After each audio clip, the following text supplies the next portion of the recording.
I think the network. Is another. The word secularism. The word secularism is adoption of a particular religion by a given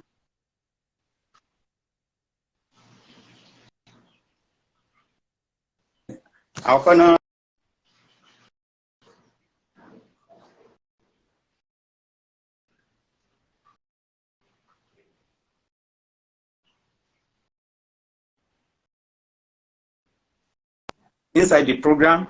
I've tried as much as possible to define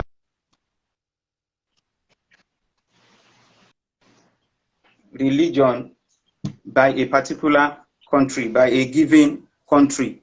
Now, nǹkan tí à ń gbìyànjú láti sọ òun ni pé bóyá country kan ó gba ẹ̀sìn kan pàtó ní ẹ̀sìn tí ó máa fi darí ìlú ẹ̀ tàbí bẹ́ẹ̀ kọ́. So for us to know, maybe Nigeria is a secular or religious state, we first of all have to examine the constitution of our country.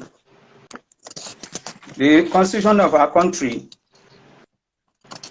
stipulated that the government of the federation of a state or a state shall not adopt any religion as state religion.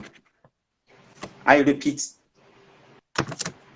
the Constitution of Federal Republic of Nigeria, 1999, states that the government of the federation or of a state shall not adopt any religion as state religion. Also, in section 38, subsections 1 to 3, further states that every person shall be entitled to freedom of thought, conscience, and religion, including freedom to change his religion or belief, and freedom, either alone or in community with others, and in public or in private, to manifest or propagate his religion or belief in worship, teaching, practice, and observance.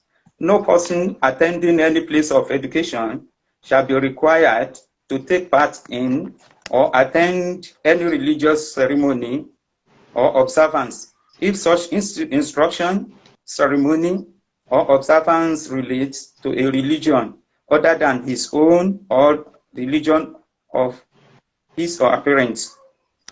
A rí pé ìwé òfin Nàìjíríà ní àkàyé tí ó ń sọ fún wa pé Nigeria as a country could adopt any particular religion as her state religion.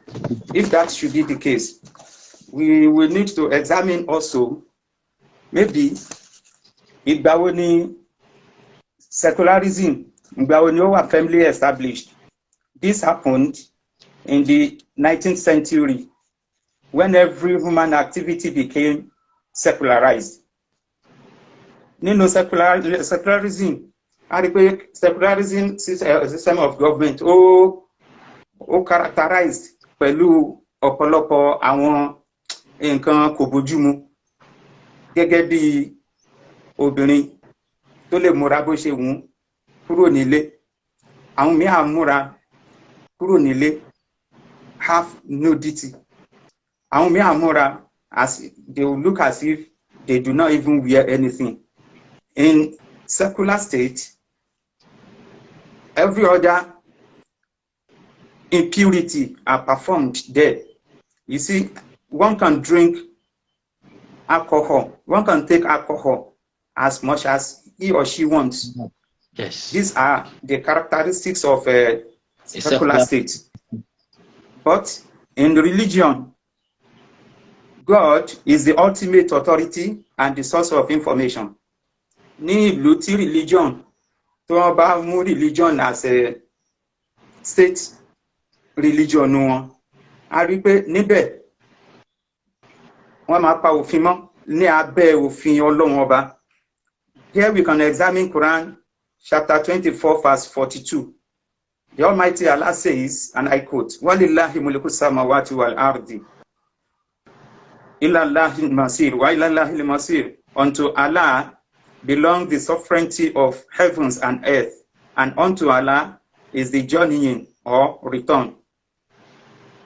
A rí pé níbi tí a bá ti ń practice religious system of government, a rí pé òfin wọn ó máa lọ in line pẹ̀lú ọ̀rọ̀ Ọlọ́run ọba, pẹ̀lú kí l'Ọlọ́run bá sọ, kí l'Ànábì sọ. Tó bá jẹ́ nílùú tí wọ́n ti practice Christianity as the state religion, a rí pé wọ́n máa kí ni Jésù sọ as regard so area, kí ni Jesus Christ sọ as regard so area.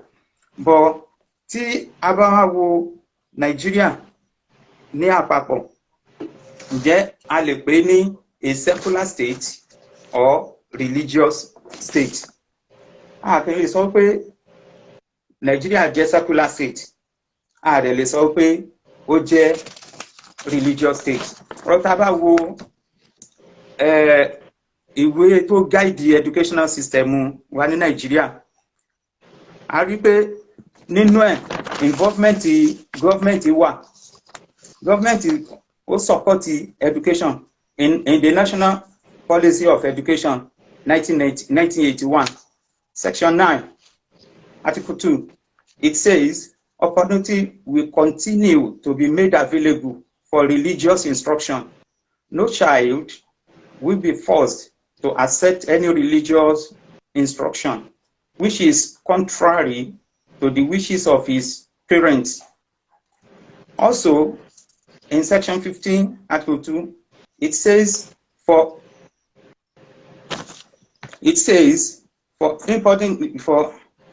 the teaching of moral and religious education, government will ensure through the various state ministries the training of teachers for the subjects. It is easy to draw our conclusion here that Nigeria is a pluralistic state. Pluralistic state in the sense wípé tí a bá wò ẹsẹ̀ kan wọ́n wà nínú secularism, tí a bá wò ẹsẹ̀ kan wọ́n wà nínú religion. Now, in secularism, a rí pé ní state house wa ní I mean in our National Assembly, revealed books are not considered to make our laws. A dẹ̀ rí pé ní ibẹ̀ ni wọ́n ti ń deliberate gbogbo òfin ṣe má ṣe ní Nigeria, as far as Nigeria is concerned. Now, wọ́n ò prohibit alcoholic drinking. Bẹ́ẹ̀ ni wọ́n ò prohibit smoking. One can smoke as much as he or she likes. yes. So there are many atrocities there, outside there, being committed here and there, in which our law doesn't take any necessary step to curb them. In this wise, I regret Nigeria as a secular state, secular state, it is very right, because all these things, all the aforementioned attitudes of we Nigerians are not checked through that area. And also, tí a bá sọ pé religious state ni, a rí pé tí Nigeria tí for instance, tí wọ́n bá ṣe swearing in ní May 29. Now, A rí pé the president-elect happens to be a Muslim in person of Ahmed Bola Tinubu. yes. And his running mate, his vice president-elect, Alhaji Shatima. We will see that day they are going to be swearing in with the glorious Quran. Yes. Being Muslims. By this, we can say Nigeria is still a religious state. Okay. So now you are saying Nigeria, we are like we are Hina and we are Hunak. We are here. We are there. Huna wa Hunak. ولكن ما رأيك ماذا ترى في الانتخابنا الذي قد انتهينا منه الآن؟ انت شقاري انه سنتصل بذلك الناحية بتلك الناحية. نعم سنتصل إلى نعم. أريد كني إنك تعرف who before we get to that place, we first of all have to look to some areas.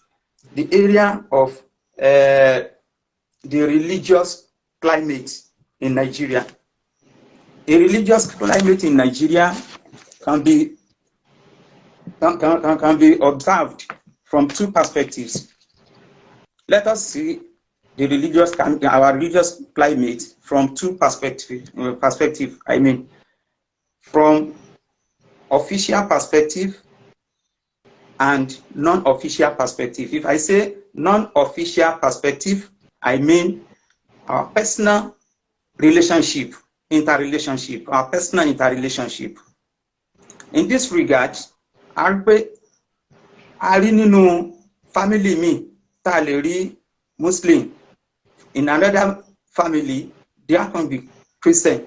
Also, there could be African traditional religious adherent.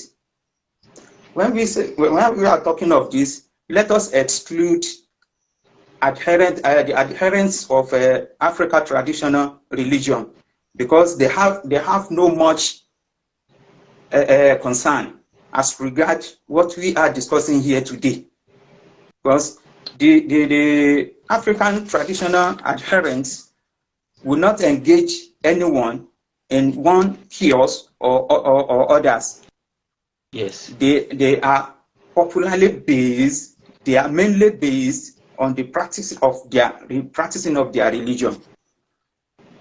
If we look at it, kò kí máa ń sábà sí ìjà láàrin àwọn ológun, ọlọ́ya, olóró, oníkíní kankan pẹ̀lú populace as that of between Muslims and Christians. Now we are looking at this from the interpersonal relationship between Christians and Muslims.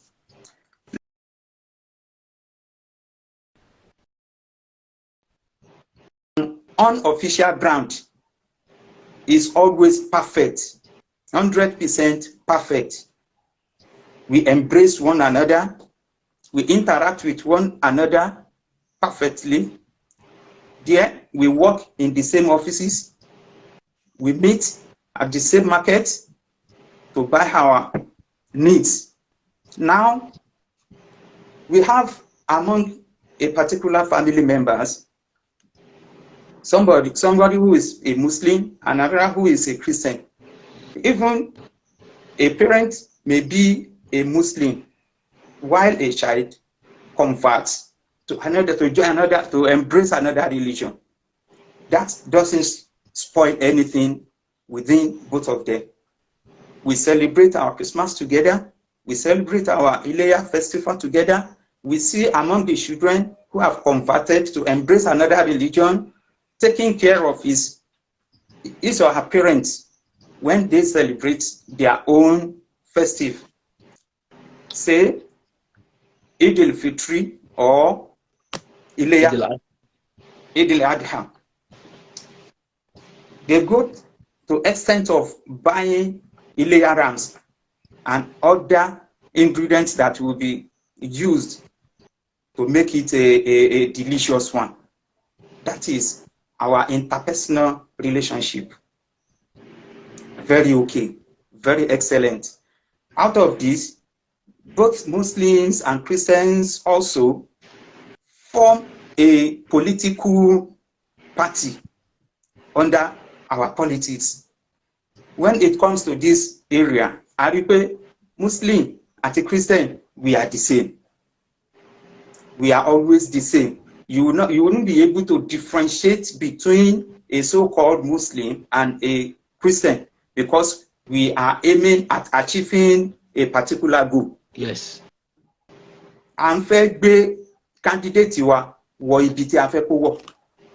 Bóyá council chairman ni a fẹ́ kó wọlé election. Bóyá ó fẹ́ lọ fún state house of assembly a fẹ́ kó wọlé, a rally round there with our support.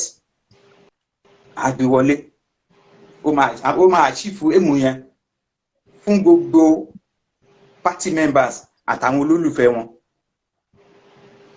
Eléyìí òun ni relationship wa ní under the ground of interpersonal relationship. Nínú office a rí pé they choose a particular time that they do joint prayer. We are Christians, we perform their fellowships, and the Muslims perform their own prayers in Islamic way of praying. A rí pé gbogbo relationship yìí, they are all perfect ones. But when it goes official, tí relationship láàrin Muslim àti Christian tó bá wá lọ official, when I say official, tó bá di national level, tó bá di wípé a fẹ́ gba nǹkan lọ́wọ́ ìjọba, now there is something else. There is something else. This situation will be characterized with all sorts of chaos, riot, hatred, conspiracy. Mention them, in which these are not supposed to be. We are religious adherents. It is our religion supposed not to stay at all. Ó yẹ kí bá ṣe pera wa ní ẹlẹ́sìn, ó yẹ kí ẹ̀sìn yẹn kó máa reflect nínú day-to-day activities wa. No, nípa délé, ẹ jẹ́ kí a wo kí ni àwọn relationship yìí, kí ni nǹkan tí ó fà tí ó fi dàbí wípé ìbáṣepọ̀ kò dánmọ́rán láàrin Christian àti Muslim ní Nàìjíríà. A rí pé at this level, a rí pé Muslim ò ní mọ̀ pé ẹ̀gbọ́n òun ni lágbájá mọ́, Christian ò ní mọ̀ pé àbúrò òun ni tẹ̀mẹ̀dù mọ́.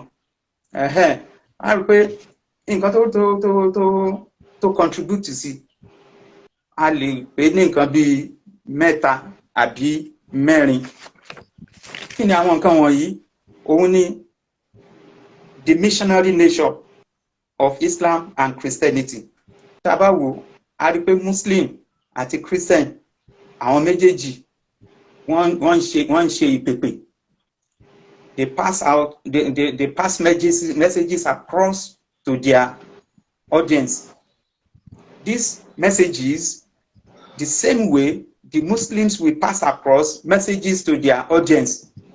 So because Allah says in the Holy Quran, Quran chapter 3 verse 104, وَلِتَكُمْ مِنْكُمْ أُمَّةٌ يَدْعُونَ إِلَى الْخَيْرِ وَيَأْمُرُونَ بِالْمَعْرُوفِ وَيَنْهَوْنَ عَنِ الْمُنكَرِ وَأُولَٰئِكَ هُمُ الْمُفْلِحُونَ.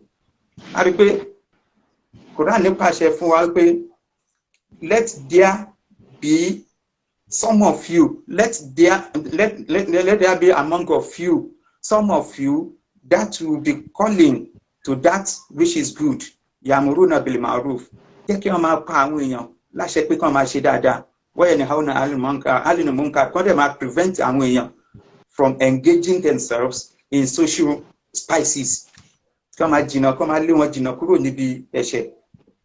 Wa'ulaika humul muflihun. I quoted the chapter and verse is from Quran chapter 3 verse 104.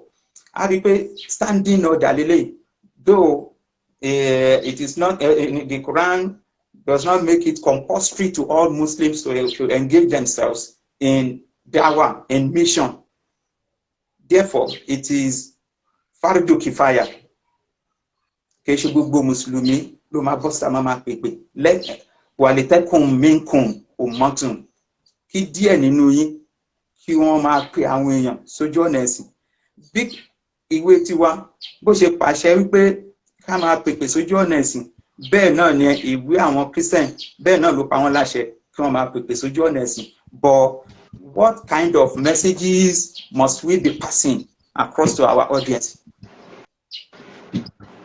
Message tí a fẹ́ máa pass across, ó gbọ́dọ̀ jẹ́ message tó máa tu àwọn èèyàn nínú, ó gbọ́dọ̀ jẹ́ message tó máa tu àwọn èèyàn lọ́kàn, ó gbọ́dọ̀ jẹ́ message tó máa gba ìwà ó kù díẹ̀ kí àtó lọ́wọ́ àwọn èèyàn, kó máa fi ìwà dáadáa, ìwà bọ́lá, ìwà ká humble ara wa kó máa fi rọ́pò fún ìwà burúkú tó ti wà lọ́wọ́ àwọn èèyàn tán ti ń kù tẹ́lẹ̀. ṣe sáré ṣe nǹkan kan nísìnyí bí 15-20 minutes máa padà wá bá yín lórí program, so àwọn ìbéèrè táwọn èèyàn bá ní wọn máa béèrè lọ́wọ́ yín, ẹ máa dá wọn lóhùn, ẹ má bínú sí mi. So ẹ ṣeun Ọlọ́run gbà. Now nǹkan tí a ń gbìyànjú láti sọ ní wípé ohun tá a bá pè ní mission kò gbọdọ̀ mú kíọ́sì lọ́wọ́, torí pé Ọlọ́run ọba sọ fún Ànábì wa Muhammad sallallahu alaihi wasallam nínú Al-Qur'an al-Karim, fabima rahmatin minallahi linta lahum walau kunta fazzan ghalizal qalbi lanfaddu min hawlik. Àánú Ọlọ́run ọba máa kúkú pọ̀ lára àwọn Muhammad tó fi ń bá àwọn èèyàn lò with humbleness, with respect. Ó humble ààrẹ fún wọn. Walau kunta fazzan ghalizal qalbi lanfaddu min hawlik. Tó bá ṣe wípé ó bá jẹ́ alágídí èèyàn, tó bá jẹ́ ẹni tí kò kí ń gba tèèyàn mọ́ tiẹ̀, lanfaddu min hawlik. Àwọn èèyàn á fún kálẹ́gbẹ̀ẹ́, àwọn èèyàn á sá lọ fún ẹ, wọn ní gbọ́ ohun tó fẹ́ wí.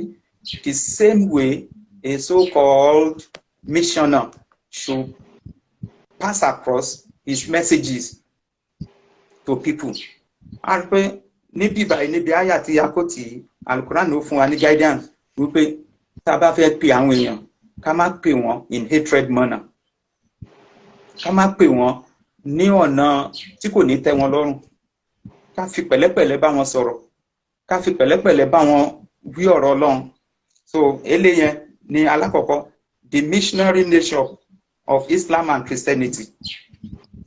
Islam Mùsùlùmí ó ń pèpè sójú ọ̀nà ẹ̀sìn, Christian náà ń pèpè sójú ọ̀nà ẹ̀sìn, ni wọ́n gbọ́dọ̀ máa pèpè yìí ní ọ̀nà tí kò gbọ́dọ̀ bára wọn mu. I can cite an example here. There was a day I was going somewhere. Bí mo ṣe ń lọ, ibi tí mo ti ń lọ, mo bá ẹnìkan ní junction kan tí ó ń preach. On this faithful day, I was fully dressed in my jalamiya, coupled with my cap. I even put on a muffler, indicating I am either an alhaji or imam. The dress, my mode of dressing that day indicates this is a complete Muslim. Ṣàdédé ni mò ń gbọ́, ó bá jẹ́ alájì, ó bá jẹ́ ìmámù, ó bá jẹ́ kíní, tó bá ti fàyè ẹ fún Jésù, tó bá ti fàyè ẹ fún Jésù, ọ̀run àpáàdì ló ń lọ. Irú ìpèpè wo ni eléyìí? Mẹ́sẹ̀jì wo la fẹ́ káwọn èèyàn kan gẹ́ẹ̀nì níbẹ̀? Kí la fẹ́ káwọn èèyàn rí dìmú níbẹ̀? Eléyìí ó máa ń jẹ́ kí relationship tí ó wà láàárín àwọn ẹlẹ́sìn méjì kó diminish, tó ṣe pé wọ́n ní gbára wọn. Take for instance that day, tó bá jẹ́ pé somebody tí ó lè ṣe, tí ó lè ní àmúmọ́ra, tí kò lè summon courage níjọ́ náà, ó lè fẹ́ attempt láti fún ní èsì. And what do you think that will result to? Chaos, of course, because by the time I respond to him, by the time I answer him, he will have his supporter, I will have my supporters too. Then another thing will emanate. Irú ìpèpè yìí, a gbọ́dọ̀ guide against it in our society. A gbọ́dọ̀ guide against it in our community, so that there could be peaceful coexistence among the Muslims and Christians, and in general, the society at large. So, irú eléyìí ni ìpèpè tí a sọ pé ká pè ìpèpè. Even the Quran further says, "Ud'u ila sabili rabbika bil hikmati wal mau'izati al hasana." Máa pèpè sí ojú ọ̀nà ẹ̀sìn bil hikma, with full wisdom, wal mau'izati al hasana, and those pleasant preachings. To ṣe pé even ẹni tí kì í ṣe ẹlẹ́sìn ẹ̀ gan bóyá muslim ló ń pèpè ni bóyá muslim ló ń preach ni ẹni tí kì í ṣe muslim will be able to listen to that preaching. Then tó bá jẹ́ Christian ló bá ń preach ni ẹni tí kì í ṣe Christian á lè ní àǹfààní láti dúró gbà this thing I'm hearing is making sense, let me wait a bit. Irú wáàsí tí ká máa ṣe tí a bá fẹ́ achieve a peaceful coexistent society nìyẹn. So àkọ́kọ́ the missionary nation of Islam and Christianity. Then another thing tí ó ń da àárín Christian àti Muslim rú in our society òun ni the press, the mass media practitioners. Mostly they don't normally help matters with the kind of information they pass across to the masses. And let us look at this example.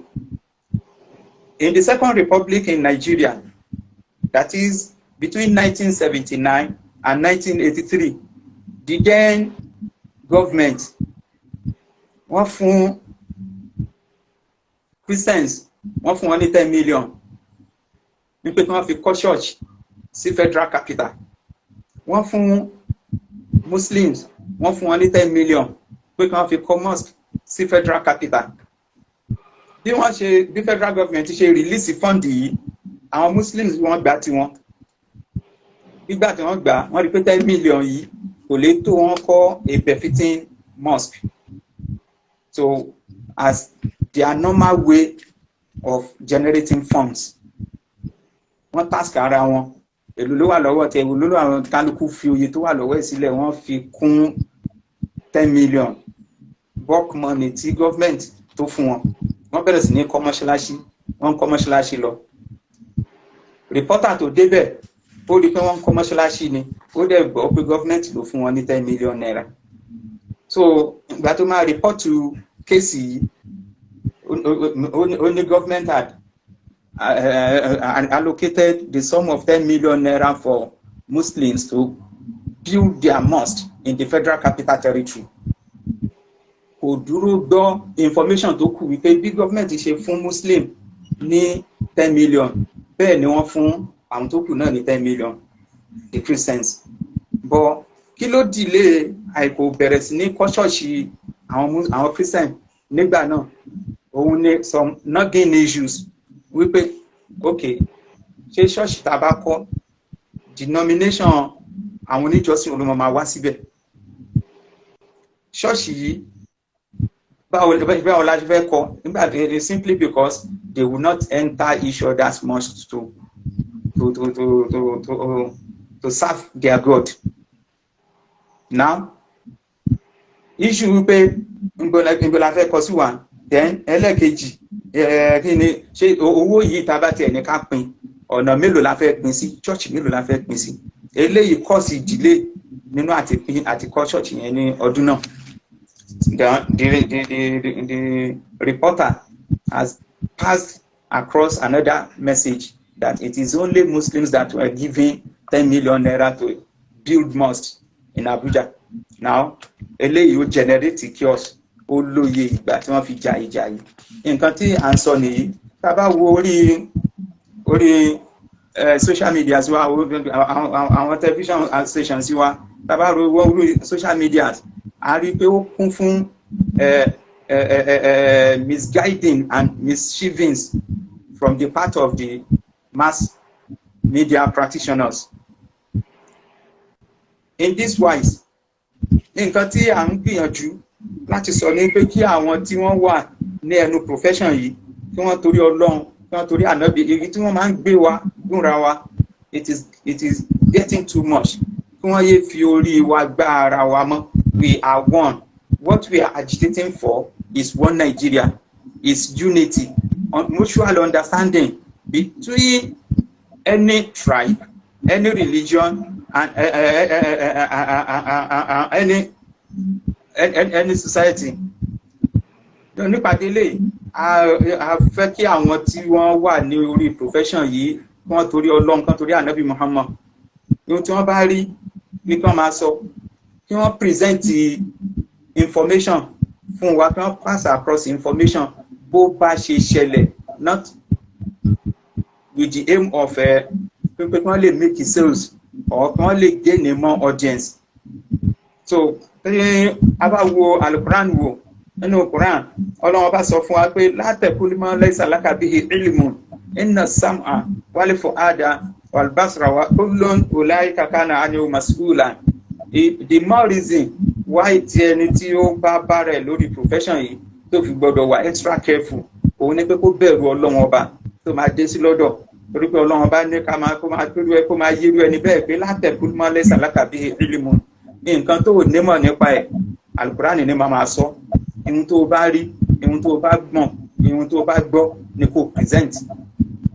Torí pé inna sam'a, ìgbọ́rọ̀ tá a fi ń gbọ́rọ̀, wal basara àti ojú wa, wal fu'ada àti ọkàn tá a fi ń ronú, jẹ́ kí n gbélé ìkalẹ̀, jẹ́ kí n gbé, àti ọpọlọ wa, kullun ulaika, gbogbo àwọn tá a mention yìí, kana aliyu mas'ulan. Ọlọ́run bá ní tó bá dọjọ́ gbéǹde àlìkìyámọ̀, òun ó bi wá léèrè o, bá a ṣe lo etí wa, bá a ṣe lo ojú wa, bá a ṣe lo ẹ̀bùn tọ́lọ́run bá tó fún wa. We are going to be queried, we are going to be asked over them in the hereafter. In this wise, the so-called mass media practitioners should present their information exactly the way it is, not the way they wish, in order for them not to mislead and misguide people that can result into chaos, into riot, into mayhem. This is very important. Another thing is the social media. Social media. Kò sí nǹkan kan tó ní àǹfààní tí kò ní àléébù. Àǹfààní ní social media jẹ́, we all know them. Ìkan nínú ẹ̀ àǹfààní tá ń lò lọ́wọ́ yìí, lára àwọn àǹfààní tí social media tó ń ṣe wá nìyí. If not for technology, we wouldn't have been opportune to be on this program. So, social media ó ní àǹfààní tiẹ̀, ó dẹ̀ bó ṣe ní àǹfààní tó bẹ́ẹ̀ náà ló ní àléébù. Àwa náà mọ àwọn social media tó wà ní tó wà available. Àwọn social media yìí, let us use them positively. Let us make use of them positively. The social media must not be used negatively to cause destruction, to cause mayhem, to cause chaos. Social media tí a fẹ́ lò torí mission kan ní gbogbo wa níṣẹ́, and we want one Nigeria. One Nigeria, for God's sake. We want unity. We want cooperation across all the tribes that exist in our country. Social media, ipa tó náà ń kó níbi dídá àárín ẹlẹ́sìn méjì rú kì í ṣe kékeré. So gbogbo àwọn tí à ń lo social media náà, let us use them wisely. Then another thing, only unhealthy rivalry and incitement. What do I mean by this? A rí pé tí Mùsùlùmí àti Kristẹni tí wọ́n bá pàdé ra wọn, wọ́n ń fojú tó dáwòrà wọn. Kí ló dé? Nítorí wípé à ń fẹ́ kó jẹ́ èrò tiwa ló máa pọ̀ ju ti ẹlẹ́sìn kejì lọ. Ẹlẹ́sìn kejì náà ń fẹ́ kó jẹ́ èrò tiwa ló máa pọ̀ ju tiwọn lọ. It mustn't be so. It mustn't be so. Ṣé tí a bá fẹ́ unhealthy rivalry yẹn, we can put an end to it. We can stop it completely. In what way? Ẹ jẹ́ ká actualize nǹkan tí our divine books don't teach you. Let us strictly follow our divine books, our divine revelations. Tí a bá follow divine revelations, tí Christian tó follow Bible bí Ọlọ́run ṣe sọ pé kó follow ẹ̀, tí Muslim tó bá follow Quran bí Ọlọ́run bá ṣe dín ká follow ẹ̀, a rí pé religious climate wa ó máa wà positive, will be very pleasant. Kí ayé misuse ọ̀rọ̀ Ọlọ́run bá rí pé àìkò gbà tó ara wa gbé mi gẹ́gẹ́ bí ẹlẹ́sìn méjì, òun náà ni nǹkan tó reflect nínú last election, nínú general election. A rí pé ó limit it tremendously nínú gubernatorial election, but in the general election we all witnessed what happened. Gbogbo wa la rí nǹkan tó ṣẹlẹ̀.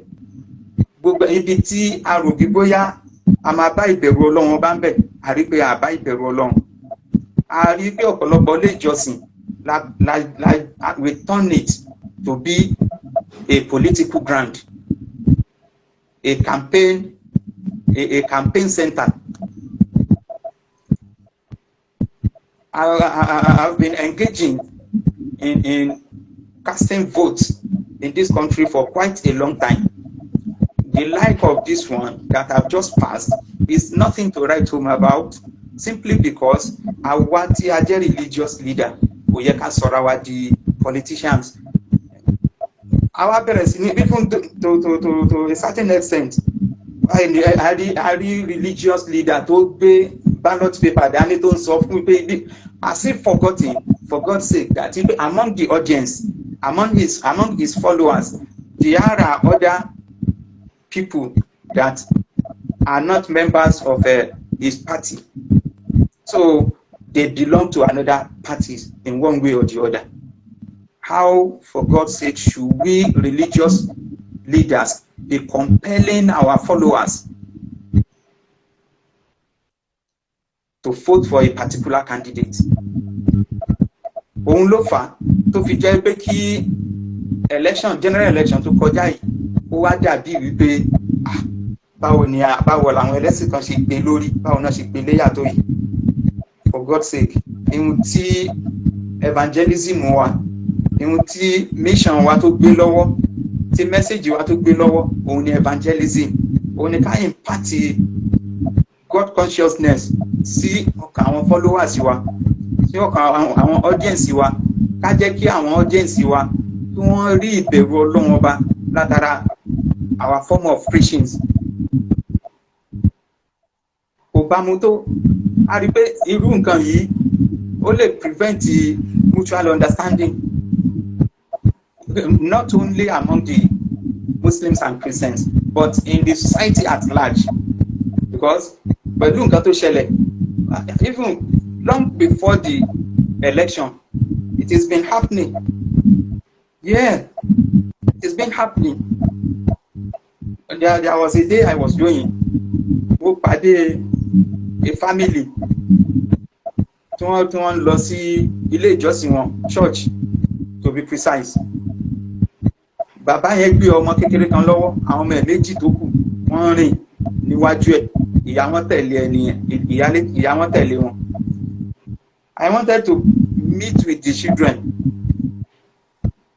Incidentally, àgbé mi kọlu ọmọ yìí tán, but mo ń dọ́jì mọ́tò tó ń bọ̀.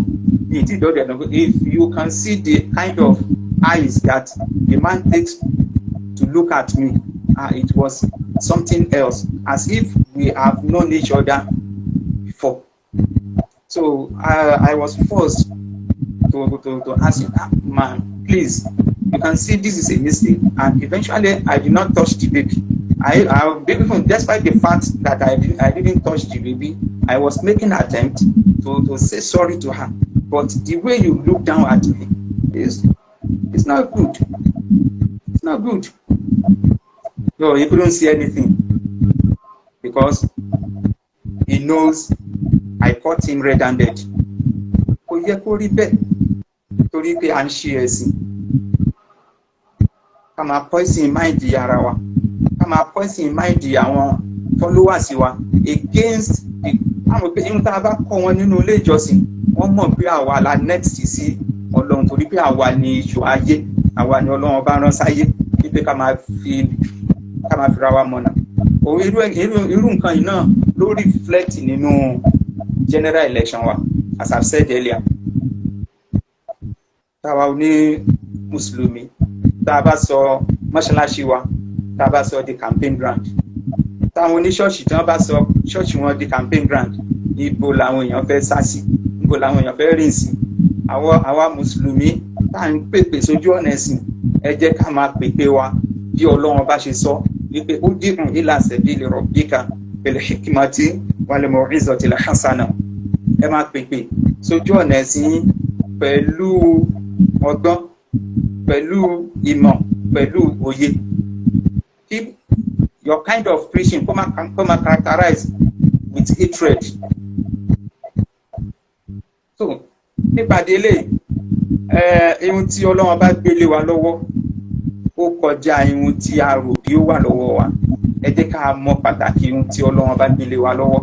Gbogbo àwọn tó bá wà nídìí irú bí Nàìjíríà ṣe fẹ́ pín sí méjì nínú general election yìí kí gbogbo orú wọn bẹ́ẹ̀ kí wọ́n gbà pé ẹ̀ṣẹ̀ làwọn gbà.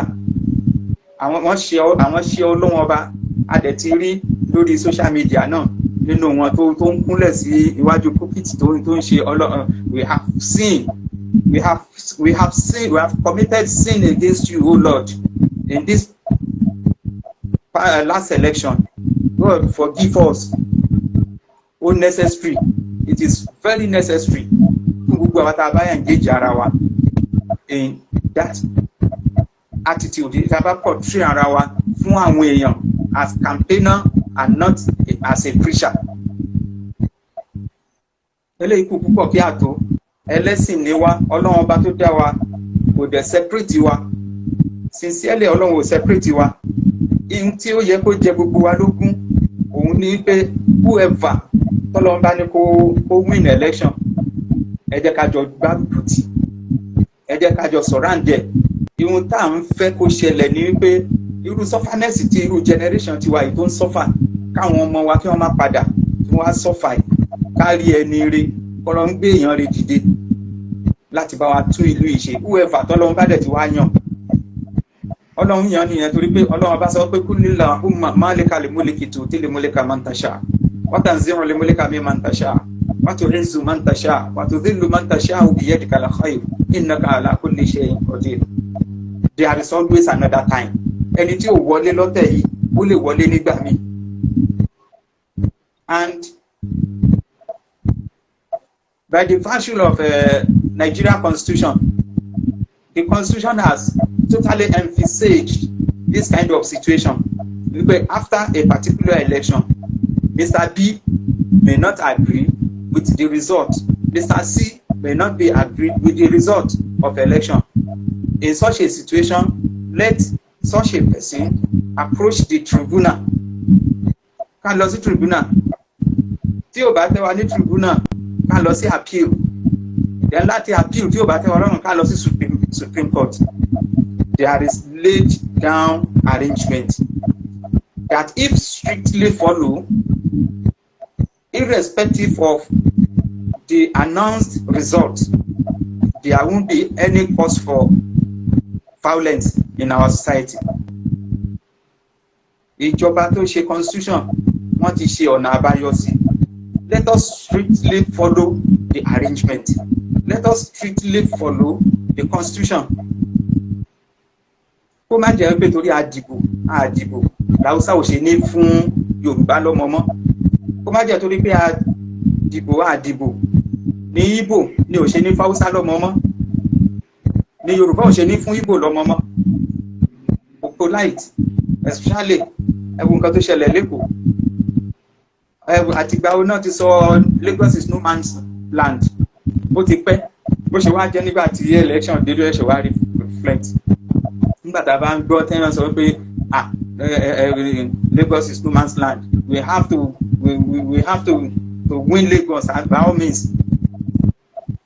For where is that one done? It is not done anywhere. Ẹ jẹ́ kí gbogbo wa ká farabalẹ̀. Ẹ jẹ́ kí gbogbo wa ká ṣe sùúrù.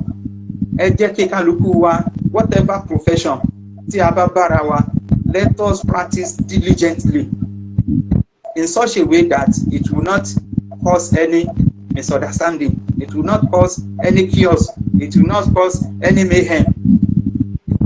When it happens, what I will try to say here is we the masses should educate ourselves that these people we are making violence for, because of them, they care less about us. It is only when they need us that they engage our services. Ṣe ni ẹ jẹ́ ká wo gbogbo àwọn tá à ń tìtorí wọn jà, tá à ń tìtorí wọn dàlúrú, tá a fẹ́ tìtorí wọn bà nǹkan jẹ́, tá a fẹ́ tìtorí wọn dà Nàìjíríà rú. When it happens, gbogbo wọn diplomatic passport náà ní.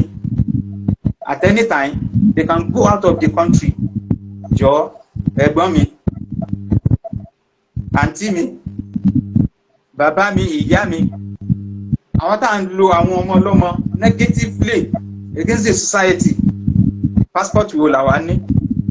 Ìwọ náà tí wọ́n ń lò nílòkulò, passport tó ní dà, jó mọ̀nà airport rí. Àwọn tí à ń tìtorí wọn fẹ́ dà lúrú, ẹ jẹ́ ká bèèrè wa léèrè. Mélòó ọmọ wọn ló wà nínú ìlú yìí? Torí bá ń fọ́ ọmọ wọn lásán, wọn ò ń lo hospital Nigeria. Abroad náà ń lọ. Because they have every access to cross the border. Ìwọ tó ò níbi kankan, ó dẹ̀ mọ̀ lú táwọn ò bóyá ló mọ̀ lú ẹ mọ́. Ó bá tiẹ̀ mọ̀ bẹ́ẹ̀ jọ́ wo ló ti dé bẹ̀gbẹ̀ yìí. Níbo ló fẹ́ sá sí? Ẹ má jẹ́ ká dàlúrú. Ẹ má jẹ́ ká ṣe wàhálà. Ẹ má jẹ́ àwọn tí wọ́n wà nídìí ọ̀rọ̀ wọ́n ti present case wọn ní tribunal. Ẹ jẹ́ kí tribunal ká gba tribunal láyè láti gbé ìgbésẹ̀ tó tó àti ìtó yẹ. So nípa délé yìí, gbogbo wa tí Ọlọ́run bá gbé ìmọ̀ fún, gbogbo wa tí a jẹ́ onímímọ̀, yálà Kírísítẹ́nì ni o, yálà Mùsùlùmí ni o, ẹ dákun torí Ọlọ́run, ẹ jẹ́ ká ṣe sùúrù. Níbi tá a bá ti mọ̀ pé a ti balẹ̀ jẹ́ sẹ́yìn, ẹ jẹ́ ká lọ tún bẹ́ẹ̀ ṣe. Àyè ṣì wà, ẹ jẹ́ ká unite ara wa padà. Election ti wá, ó ti lọ, wà ó kú relationship wa. Báwo la ṣe fẹ́ kí relationship yẹn, báwo la fẹ́ kó rí? Òun ni nǹkan tí à ń bára wa sọ, wípé there is always another time. There is always another time. Àwa tí wọ́n sọ pé I win the election this time.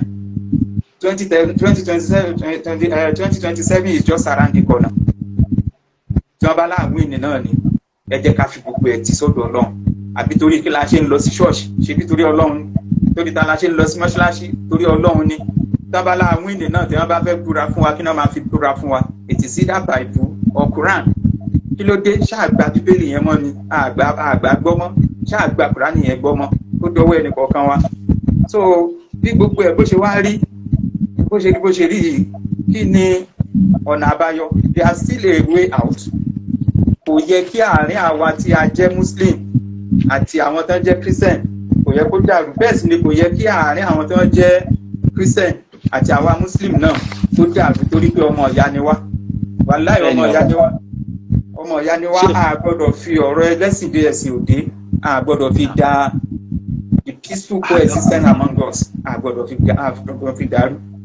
A máa jẹ́ kí a ní two discussion wa yìí ni o. Salat tarawih inda qad bada'a wa urida نذهب وأصلي صلاة التراويح كما أخبرتك أننا نفطر هنا الساعة 6 المقابل المستوي للساعة 4 في نيجيريا، ولكن لسبب تأخرنا في بداية هذا البرنامج أخرت عن الذهاب إلى المسجد لأصلي التراويح، وإن شاء الله سآتي بشيخنا مرة ثانية، وإن شاء الله سأتكلم معه على الواتس وأخبره متى يكون conclusion part لهذا الحوار العسل.